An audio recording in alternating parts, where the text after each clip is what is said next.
வணக்கம். நீங்கள் இணைந்திருப்பது உதயன் டிஜிட்டல் வலையொலியின் பிரதான செய்திகளுடன்.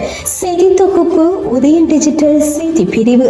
செய்திகளுடன் இணைந்திருக்கும் நான் லிஷா தரணீஸ்வரன். தொடர்பான உள்நாட்டு செய்திகள். 10வது நாடாளுமன்றத்திற்கு தெரிவு செய்யப்பட்டு புதிய உறுப்பினர்களுக்கான வழிகாட்டல் செயலமர்வு நவம்பர் 25, 26, 27 திகதிகளில் நடாத்தப்படவுள்ளது. புதிய நாடாளுமன்றத்தின் ஆரம்பத்தில் சம்பிரதாயபூர்வமாக முன்னெடுக்கப்படும் நடவடிக்கையாக இந்த செயலமர்வு இம்முறையும் ஏற்பாடு செய்யப்பட்டுள்ளது.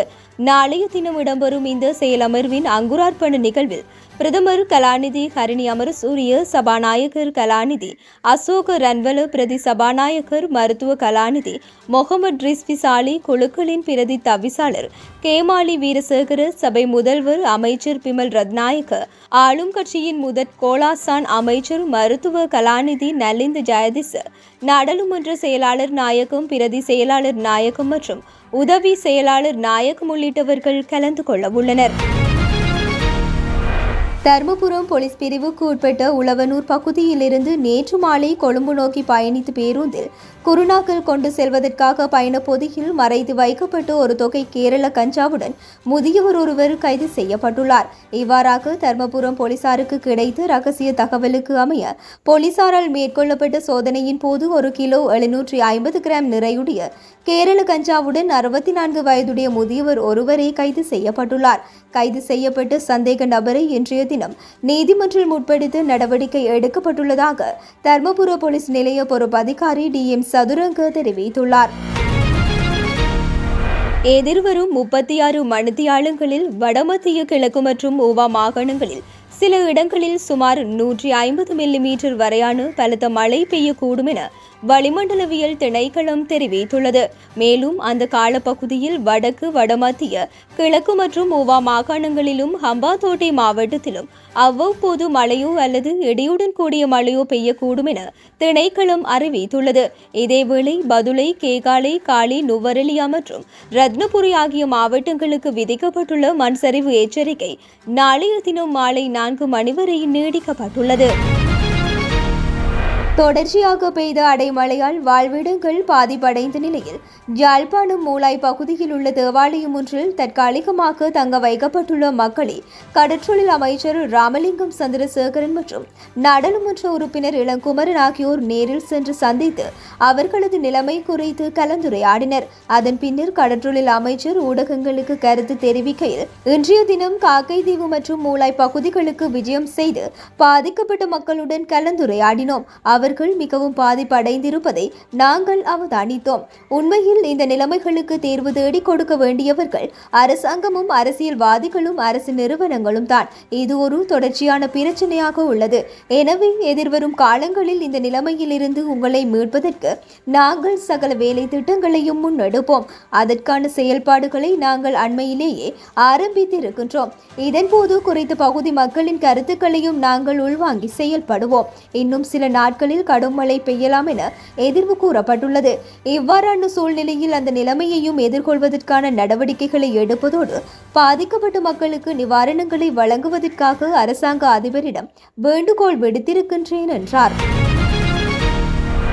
யாழ்ப்பாணம் போதனா மருத்துவமனைக்கு சுகாதார அமைச்சர் மிக விரைவில் நேரில் விஜயம் மேற்கொண்டு சேவைகளின் தரத்தை மேம்படுத்துவதற்கு முயற்சிகளை மேற்கொள்வார் என கடற்றொழில் அமைச்சர் நம்பிக்கை தெரிவித்துள்ளார்.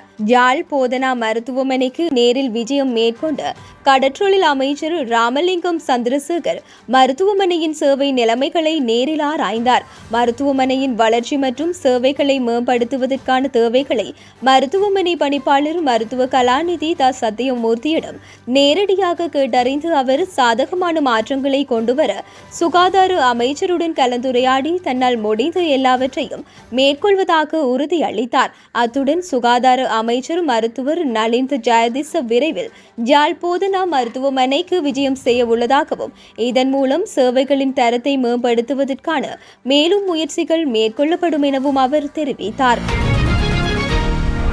நடைபெற்று முடிந்த நாடாளுமன்ற தேர்தலில் போட்டியிட்ட வேட்பாளர் பொன்சுதனின் தந்தையின் சிலை விசமிகளால் உடைக்கப்பட்டுள்ளது.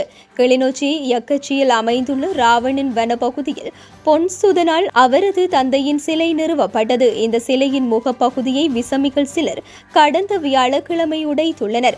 சம்பவம் அறிந்து உடனடியாக கண்காணிப்பு கேமராவை ஆய்வு செய்த போது சம்பவ தினம் அன்று சிசிடிவி கேமரா நிறுத்தி வைக்கப்பட்டுள்ளதாக பொன்சுதன் தெரிவித்துள்ளார். தன்மேல் இருக்கும் அரசியல் முரண்பாட்டால் இந்த சம்பவம் இடம்பெற்றிருக்கலாம் என யூகம் தெரிவித்த அவர் திடீரென சிசிடிவி கேமரா நிறுத்தப்பட்டதையும் போலீசாரின் கவனத்திற்கு கொண்டு சென்றுள்ளார். சம்பவம் தொடர்பாக பளை போலீஸ் நிலையத்தில் முறைப்பாடு பதிவு செய்யப்பட்டுள்ளதுடன் பளை போலீசார் மேலதிக விசாரணைகளை மேற்கொண்டு வருகின்றனர். கல்வி பொது தராதர உயர்தர பரீட்சை நாளைய தினம் ஆரம்பமாக உள்ள நிலையில் அதற்கான சகல ஏற்பாடுகளும் பூர்த்தி அடைந்துள்ளதாக பரீட்சை திணைக்களம் தெரிவித்துள்ளது. நாளை ஆரம்பமாகும் பரீட்சை டிசம்பர் 20 வரை இடம்பெறவுள்ளது.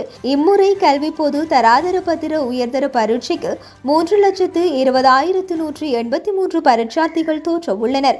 அவர்களில் பாடசாலை ரீதியிலான 2,53,390 விண்ணப்பதாரர்களும் 79,793 தனியார் விண்ணப்பதாரர்களும் உள்ளடங்குகின்றனர். இதேவேளை நாளை ஆரம்பமாக உள்ள கல்வி பொது தராதர உயர்தர பரீட்சையின் போது பரீட்சை மண்டப பொறுப்பு அதிகாரிகளுக்கு மாத்திரமே பரீட்சை நிலையங்களுக்குள் கைபேசிகளை பயன்படுத்த அனுமதிக்கப்படும் என பரீட்சைகள் திணைக்களம் அறிவித்துள்ளது. தென்கிழக்கு வங்கக்கடலில் குறைந்த காற்றழுத்த தாழ்வு மண்டலம் உருவாகியுள்ளதாக மன்னார் வளிமண்டலவியல் திணைக்கள வானிலை அதிகாரி தர்மரட்னம் பிரதீபன் தெரிவித்தார். ஊடகங்களுக்கு கருத்து தெரிவிக்கும் போதே மேற்கண்டவாறு தெரிவித்தார்.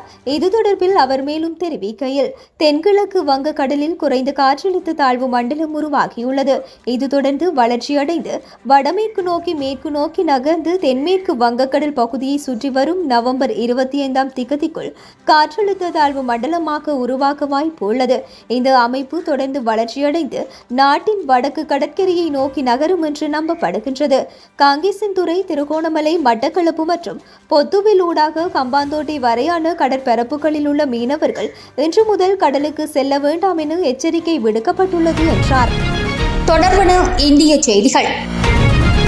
பொறியியல் சார் பணிகள் காரணமாக சிங்கப்பெருமாள் கோவில் செங்கல்பட்டு இடையே இன்று முதல் 4 நாட்களுக்கு சில புறநகர் மின்சார ரயில் சேவைகள் ரத்து செய்யப்பட்டுள்ளன. சென்னை எழும்பூர் விழுப்புரம் மார்க்கத்தில் சிங்கப்பெருமாள் கோவில் செங்கல்பட்டு இடையே பொறியியல் பணி நடப்பதால் மின்சார ரயில் சேவையில் இன்றைய தினம் முதல் 28 வரை மாற்றம் செய்யப்படுகின்றது. இந்த நாட்களில் சிங்கப்பெருமாள் கோவில் செங்கல்பட்டு இடையே மட்டும் ரயில்கள் பகுதியாக ரத்து செய்யப்படுகின்றன. வயநாடு மக்களவை இடைத்தேர்தலில் பிரியங்கா காந்தி 6,17,942 வாக்குகள் பெற்று LDF கட்சியின் சத்யன் மொகேரியை 2,09,906 வாக்குகள் வித்தியாசத்தில் தோற்கடித்துள்ளார். காங்கிரஸ் முன்னாள் தலைவர் ராகுல் காந்தி 2024 நாடாளுமன்ற தேர்தலில் வயநாடு மற்றும் ரேபரேலி தொகுதிகளில் போட்டியிட்டு 2 தொகுதிகளிலும் வெற்றி பெற்றார். ஒருவர் 2 தொகுதிகளில் MP பதவி வகிக்க முடியாது என்பதால் வயநாடு MP பதவியை ராஜினாமா செய்தார். ரேபரேலி தொகுதியில் ராகுல் காந்தி எம்பியாக நீடிக்கின்றார். இந்த நிலையில் இந்திய தேர்தல் ஆணையம் மகாராஷ்டிரா, ஜார்க்கண்ட் மாநிலங்களுக்கான சட்டப்பேரவை தேர்தல் திகதியுடன் நாட்டில் வெற்றிடமாக உள்ள மற்ற தொகுதிகளுக்கான இடைத்தேர்தல் திகதியையும் அறிவித்தது. அதன்படி வயநாடு மக்களவை தொகுதிக்கான தேர்தல் நவம்பர் 13 நடைபெற்றது. இந்த தேர்தலில் காங்கிரஸ் தலைமையிலான UDF வேட்பாளர் பிரியங்கா காந்தி, CPI தலைமையிலான LDF கட்சியின் சத்யன் மொகேரி மற்றும் பாஜக தலைமையிலான தேசிய ஜனநாயக கூட்டணியின் நவ்யா கரிதாஸ் உள்ளிட்ட வேட்பாளர்கள் போட்டியிட்டனர். இந்த நிலையில் வயநாடு மக்களவை தொகுதிக்கான தேர்தல் நேற்று நடைபெற்றது. வாக்கு எண்ணிக்கை முடிவில் வயநாடு மக்களவை இடைத்தேர்தலில் பிரியங்கா காந்தி 6,17,942 வாக்குகள் பெற்று LDF கட்சியின் சத்யன் மொகேரியை 2,09,906 வாக்குகள் வித்தியாசத்தில் தோற்கடித்தார். தொடர்பான உலகச் செய்திகள். ஹர்தீப் சிங் நிஜார் கொலை வழக்கில் பிரதமர் நரேந்திர மோடி, அமைச்சர் ஜெய்சங்கர், இந்திய தேசிய பாதுகாப்பு ஆலோசகர் அஜித் தோவாலுக்கு தொடர்பில்லை என்று கனடா அரசு விளக்கம் அளித்துள்ளது. கடந்த 2023 ஆண்டு ஜூன் மாதம் 18 கனடாவின் பிரிட்டிஷ் கொலம்பியா மாகாணம் சர்ரே நகரில் காலிஸ்தான் பிரிவினைவாதி ஹர்தீப் சிங் நிஜார் சுட்டுக் கொல்லப்பட்டார்.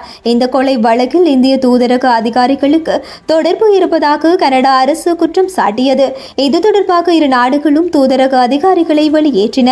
இந்த சூழலில் கனடாவின் முன்னணி நாளிதழான குளோப் அண்ட் மெயிலில் கடந்த 20ஆம் தேதி ஒரு செய்தி வெளியானது. பெயர் குறிப்பிடப்படாத கனடா பாதுகாப்பு அதிகாரியை மேற்கோள் காட்டி வெளியிடப்பட்ட அந்த செய்தியில் ஹர்தீப் சிங் நிஜாரை கொலை செய்யும் சதித்திட்டம் குறித்து இந்திய பிரதமர் நரேந்திர மோடி, இந்திய வெளியுறவு அமைச்சர் ஜெய்சங்கர், இந்திய தேசிய பாதுகாப்பு ஆலோசகர் அஜித் தோவால் ஆகியோருக்கு முன்கூட்டியே தெரியும் என்று தெரிவிக்கப்பட்டிருந்தது.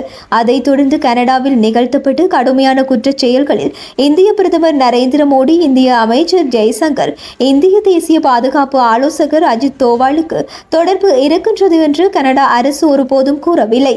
இது தொடர்பாக ஊடகத்தில் வெளியான செய்தி ஊகமானது, தவறானது என தெரிவித்து கனடா பிரதமர் ஜஸ்டின் ட்ரூடோவின் தேசிய பாதுகாப்பு ஆலோசகர் நதாலி ஜி ட்ரூயின் அறிக்கை வெளியிட்டுள்ளார்.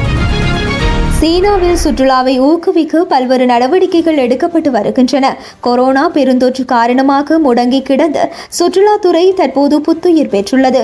அந்த வகையில் பொருளாதாரத்தை மீட்டெடுக்கும் வகையில் 9 நாடுகளின் சுற்றுலா பயணிகளுக்கு விசா தேவையில்லை என சீனா அறிவித்துள்ளது. இவ்வாறாக Japan, Bulgaria, Romania, Malta, Croatia, Montenegro, வடக்கு மாசிடோனியா, எஸ்டோனியா, லாட்வியா ஆகிய நாடுகளுக்கு இந்த சலுகை வழங்கப்பட்டுள்ளதாக சீனா வெளியுறவு அமைச்சக செய்தி தொடர்பாளர் லின் ஜியான் தெரிவித்தார். இவ்வாறு பயணம் மேற்கொள்பவர்கள் 30 நாட்கள் வரை சீனாவில் தங்கிக் கொள்ளலாம் எனவும் இந்த திட்டம் எதிர்வரும் நவம்பர் 30ஆம் தேதி முதல் அமலுக்கு வரும் என கூறப்படுகின்றது. இதன் மூலம் சீனாவுக்கு விசா இன்றி பயணம் மேற்கொள்ளும் நாடுகளின் எண்ணிக்கை 38ஆக உயர்ந்துள்ளமை குறிப்பிடத்தக்கது. தொடர்பான விளையாட்டு செய்திகள். 10 அணிகள் பங்கேற்கும் 18வது IPL T20 கிரிக்கெட் அடுத்த ஆண்டு மார்ச் 14ஆம் தேதி ஆரம்பமாக உள்ளது. இந்த நிலையில் IPL வீரர்கள் ஏலம் இலங்கை நேரப்படி இன்று மாலை 3:30க்கு தொடங்குகின்றது. ஏற்கனவே வீரர்கள் தக்கவைப்பு, வீரர்கள் விடுவிப்பு ஆகியவை நிறைவடைந்துள்ளன. இந்த நிலையில் IPL கிரிக்கெட் வீரர்கள் ஏலம் சவுதி அரேபியாவில் இன்றும் நாளையும் நடைபெறுகின்றது. 1574 வீரர்கள் ஏலத்தில் பங்கேற்க பதிவு செய்திருந்த நிலையில் 577 வீரர்களே இறுதியாக ஏலத்தில் இடம்பெற உள்ளனர். ஆஸ்திரேலியாவின் பேர்த் விளையாட்டரங்கில் நடைபெற்று வரும் இந்தியாவுக்கும் ஆஸ்திரேலியாவுக்கும் இடையிலான போர்டர் காவஸ்கர் டெஸ்ட் தொடரில் முதலாவது போட்டியின் 2ஆம் நாளன்று யசஸ்வி ஐஸ்வால், KL ராகுல் ஆகியோர் துடுப்பாட்டத்தில் பிரகாசிக்க இந்தியா வலுவான நிலையை அடைந்துள்ளது. முதலாம் நாளன்று 2 அணிகளினதும் வேகப்பந்து வீச்சாளர்கள் ஆதிக்கம் செலுத்திய போதிலும் 2ஆம் நாளன்று இந்தியாவின் 2வது இன்னிங்ஸில் ஆரம்ப வீரர்கள் இருவரும் பொறுப்புணர்வுடன் துடுப்பெடுத்தாடி விக்கெட்டுகள் விழாமல் இருப்பதை உறுதி செய்தனர். முதலாவது இன்னிங்ஸில் 150 ஓட்டங்களுக்கு சுருண்ட இந்தியா 2வது இன்னிங்ஸில் 2ஆம் நாள் ஆட்ட நேர முடிவில் விக்கெட் இழப்பின்றி 172 ஓட்டங்களை பெற்று 218 ஓட்டங்களால் முன்னிலை அடைந்துள்ளது. இந்த போட்டியில் 2 சிக்ஸ்களை அடித்த ஐஸ்வால் ஒரே வருடத்தில் அதிக சிக்ஸ்கள் அடித்த வீரர் என்ற சாதனையை நிலைநாட்டினார். பேர்த் டெஸ்ட் போட்டியில் ஆஸ்திரேலிய அணி முதல் இன்னிங்ஸில் 104 ரன்களுக்கு ஆட்டமிழந்தது. சொந்த மண்ணில் அந்த அணி இந்தியாவுக்கு எதிராக முதல் இன்னிங்ஸில் குறைந்த ரன்களில் ஆட்டம் இழப்பது இதுவே முதல் முறையாகும். இத்துடன் உதயன் டிஜிட்டல் வலையொலியின் இரவு நேர பிரதான செய்திகள் நிறைவடைகின்றன. தொடர்ந்தும் நாளை காலை நேர பிரதான செய்திகளுடன் இணைந்திருங்கள். வணக்கம்.